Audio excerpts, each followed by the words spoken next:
envie d'entreprendre, volonté de réussir, regardez le Club Éco d'Objectif-News.tv avec la Banque Populaire Occitane. L'aéroport Toulouse-Blagnac, le partenaire des entreprises du Grand Sud-Ouest, vous présente le Club Éco d'Objectif-News.tv.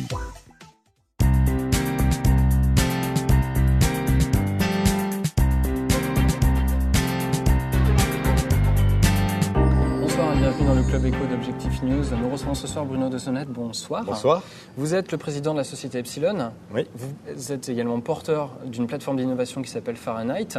Commençons par cette plateforme si vous le voulez bien. Est-ce que vous pouvez nous expliquer ses objectifs et quelles sont ses perspectives?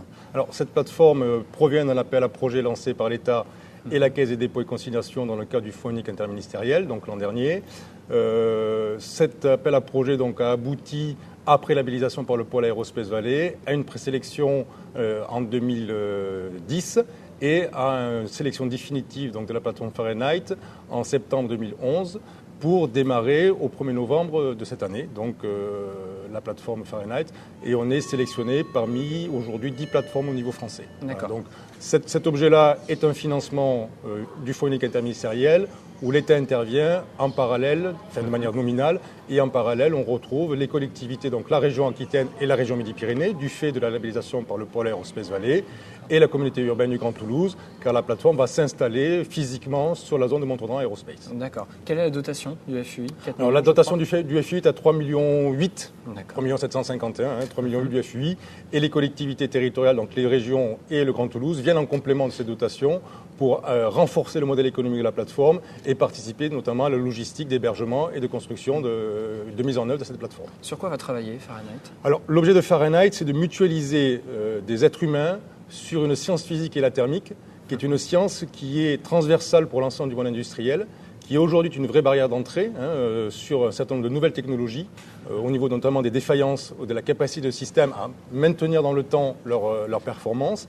Et cette science qui est transversale, l'objet c'est de la mettre dans une plateforme, de faire travailler ensemble la communauté des thermiciens pour mutualiser cette science physique et après permettre à chaque industriel de venir à la marge, en complément, adapter ce fonds, ce pot commun qui est mis au niveau de la mutualisation, à ses propres contraintes pour venir effectivement soit avoir une capacité de puissance plus importante, une fiabilité plus importante, résoudre en fait un problème thermique spécifique pour son cas sans avoir à prendre en compte la base même de la problématique thermique, mais uniquement le petit delta par rapport à sa problématique. D'accord, c'est-à-dire que vous allez vous adresser à l'aéronautique, à la défense, au ferroviaire? Les membres aujourd'hui donc, de la plateforme proviennent du monde aéronautique, avec Airbus, Liebherr, Safran, proviennent du monde du spatial, avec le CNES, l'ONERA, Thales Space, Astrium, proviennent du monde des composants électroniques ou des systèmes embarqués, avec Continental, ACAT, de tous les laboratoires publics aussi du domaine, des grands pôles universitaires, le Presse de Toulouse en est membre, proviennent du monde de l'énergie, du bâtiment. Donc on a aujourd'hui un spectre de la problématique qui adresse tous les champs des domaines industriels où la thermique, compte tenu des contraintes qu'elle engendre, devient un vrai challenge de réussite de ces produits, des process du monde industriel. Donc l'objet effectivement de cette plateforme-là, c'est d'adresser tous ces champs-là. Aujourd'hui, la labellisation du pôle fait que la plateforme s'est positionnée au départ sur les champs du pôle Aerospace Valley. La problématique de Montauban Aerospace avec l'écoquartier, toute la partie qui arrive, fait aussi que la plateforme est en train de se positionner sur cette problématique d'écoquartier. On a monté un laboratoire mixte avec le CEA, donc la partie INES et Chambéry, donc la partie énergie alternative pour venir renforcer ça. Et demain, si d'autres domaines, le monde de l'énergie, le monde du pétrole, le monde des gaz de schiste viennent effectivement dans la thermique, on ouvrira les domaines de la plateforme, les compétences de la plateforme à ces domaines-là. Concrètement, une entreprise se retrouve face à un problème lié à la thermie. Elle vient vous voir. Qu'est-ce qui se passe ensuite? Concrètement, donc, aujourd'hui, dans le modèle économique, avant la plateforme, une entreprise venait nous voir et on lui faisait une prestation à un coût qui était le coût de la prestation globale avec une rétrocession de l'ensemble de la propriété, de la jouissance de ce qu'elle avait payé. C'est ce que fait votre société. C'est ce que fait Epsilon aujourd'hui. Demain, la plateforme ayant une mutualisation, il y a un cœur de mutualisation qui est financé à la fois par les membres privés et par le public, les collectivités et l'État. Cette même entreprise pourra avoir accès à cette mutualisation, donc aura un coût de possession nettement moindre, aura une prestation qui sera réalisée, je dirais, comme avant, à ceci près, qu'elle devra, en contrepartie, laisser à la plateforme cette libre exploitation des nouvelles connaissances thermiques acquises pour que la plateforme puisse continuer à enrichir sa compétence. Parce que c'est une chose de dire l'État et les collectivités vont nous aider pendant 3 ans à mettre en œuvre, à mutualiser une compétence. C'est une autre chose de dire que cette compétence doit évoluer dans le temps, doit s'enrichir dans le temps. Et cet enrichissement ne peut venir que si l'ensemble des clients de la plateforme acceptent, et c'est la condition pour que la plateforme œuvre pour eux, de rétrocéder à la plateforme la libre jouissance et exploitation des nouvelles connaissances pour que la plateforme puisse les mettre à disposition de la communauté industrielle. D'accord. Ça veut dire que concrètement, un secteur comme la défense, qui travaille sur des projets très très précis et qui ne tient pas forcément à ce que ça tombe dans le domaine public, ça veut dire qu'Epsilon va garder une partie de ses clients. C'est un peu le paradoxe qu'on a sur la plateforme, parce que cette plateforme-là, c'est la seule plateforme qui est soutenue par la DGA. Aujourd'hui, dans les 10 plateformes françaises, c'est la seule qui est soutenue par la DGA. Et c'est la seule peut-être qui aura du mal à travailler pour les activités purement secret défense ou confidentiel défense, qui elles sont couvertes par un secret et donc qui ne peuvent pas être mutualisées. Par contre, la défense française a beaucoup d'activités duales. Un certain nombre d'activités faites sur des avions, qu'ils soient civils ou militaires, au niveau thermique, peuvent être regardées des deux côtés. Sur les corps de rentrée atmosphérique, que ce soit un missile, c'est vrai que c'est défense, mais si c'est une capsule ou si c'est une fusée Ariane, on est moins défense. Donc on voit bien que même la DGA ou le CA peuvent avoir des activités duales.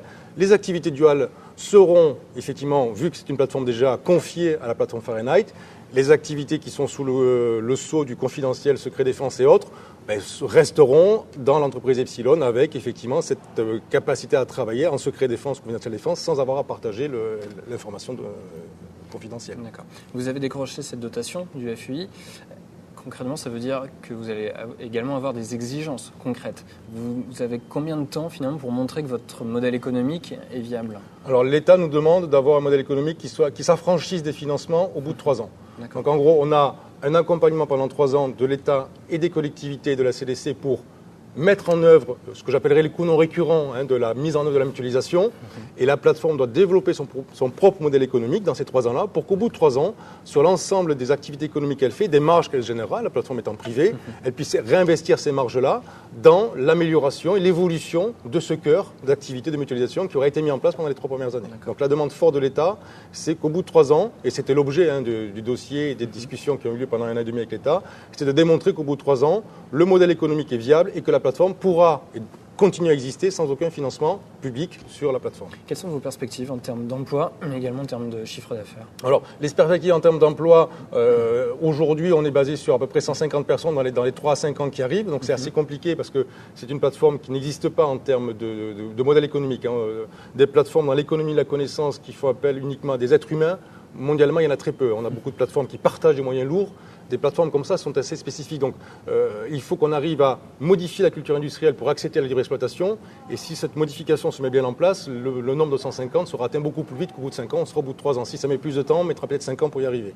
Donc, en gros, c'est 150 personnes à peu près sur le bassin Midi-Pyrénées en emploi direct.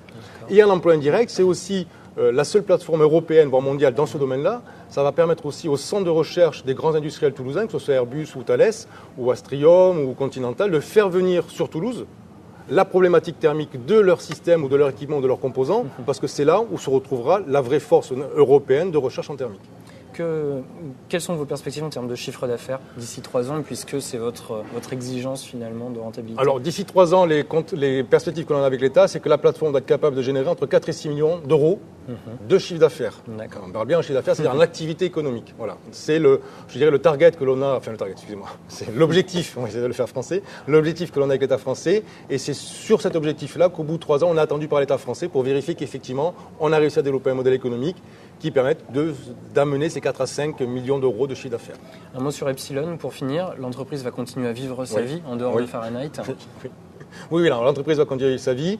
Elle va continuer à travailler sur des activités, on parlait tout à l'heure de la défense, donc des activités qui sont non mutualisables dans le sens du confidentiel de l'industrie militaire française, mais aussi au niveau industriel. Il y a un certain nombre d'activités qui sont dans le cœur de R&D de nos clients industriels, sur lesquels ils souhaitent garder une longueur d'avance par rapport à la mise sur le marché ou par rapport au savoir sur le marché des activités qu'ils mènent.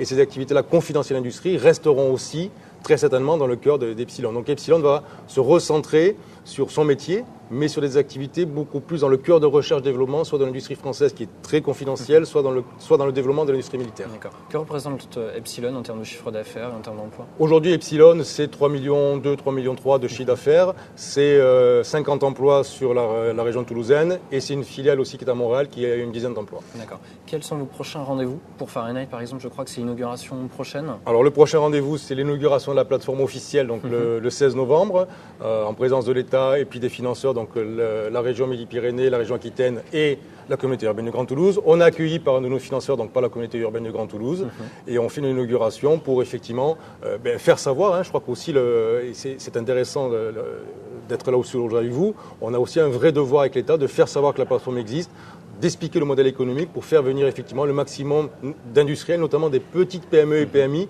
Les grands groupes sont au courant, les grands groupes suivent, les grands groupes sont heureusement, je dirais, dans cette dynamique des activités de recherche que mène l'État.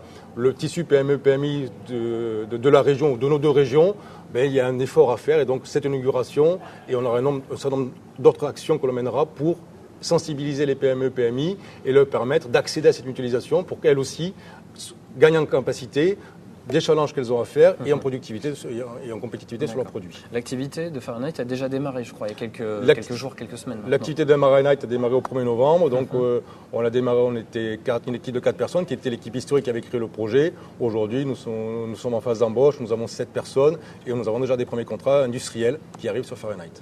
Merci. Je vous en prie, merci à vous. Et merci de nous avoir suivis sur objectivenews.tv.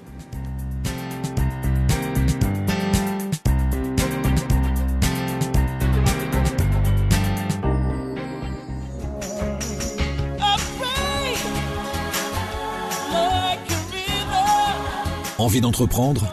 Volonté de réussir? C'était le Club Éco d'objectivenews.tv avec la Banque Populaire Occitane. L'aéroport Toulouse-Blagnac, le partenaire des entreprises du Grand Sud-Ouest, vous présente le Club Éco d'objectivenews.tv.